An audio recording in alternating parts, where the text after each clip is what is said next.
గుత్తి వంకాయ కూర ఎప్పుడూ చేసే విధంగా కాకుండా ఈసారి ఇలా పల్లి కారం వేసి చేసి చూడండి. చాలా బావుంటుంది. పిల్లలు కూడా చాలా ఇష్టంగా తింటారు. కమ్మగా ఉంటుంది ఈ కూర. వేడివేడి అన్నంలోకి, చపాతీ, పుల్కా, దోసల్లోకి కూడా నంచుకోవడానికి చాలా బావుంటుంది. స్టవ్ వెలిగించుకుని బాండీ పెట్టుకొని 2 స్పూన్ల ఆయిల్ వేసుకుని వేరుశనగ గుళ్ళు వేసి వేయించుకోవాలి. ఇవి కొంచెం వేగిన తర్వాత పావు టీ స్పూన్ ఆవాలు, అర టీ స్పూన్ జీలకర్ర, 3 స్పూన్ల మినపగుళ్ళు, 3 స్పూన్లు శనగపప్పు వేసి వేయించుకోవాలి. ఇవి కొంచెం వేగిన తర్వాత మన కారానికి సరిపడా ఎండుమిర్చిని కూడా వేసి వేయించుకోవాలి. ఇందులో పచ్చిమిర్చి కానీ, అల్లం వెల్లుల్లి పేస్ట్ కానీ, మసాలాలు కానీ ఏమీ వాడట్లేదు కాబట్టి నచ్చిన కారాన్ని వేసుకోవాలి.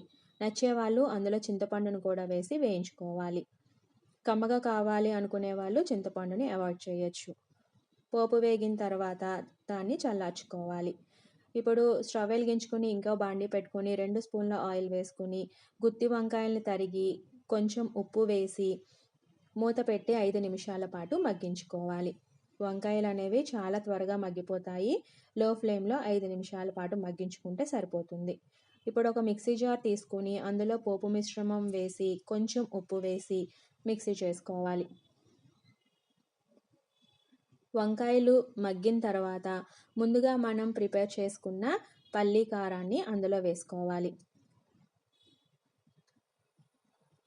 కాస్త బరకగానే మిక్సీ చేసుకుంటే తినేటప్పుడు పంటికి తగులుతూ చాలా టేస్టీగా ఉంటుంది.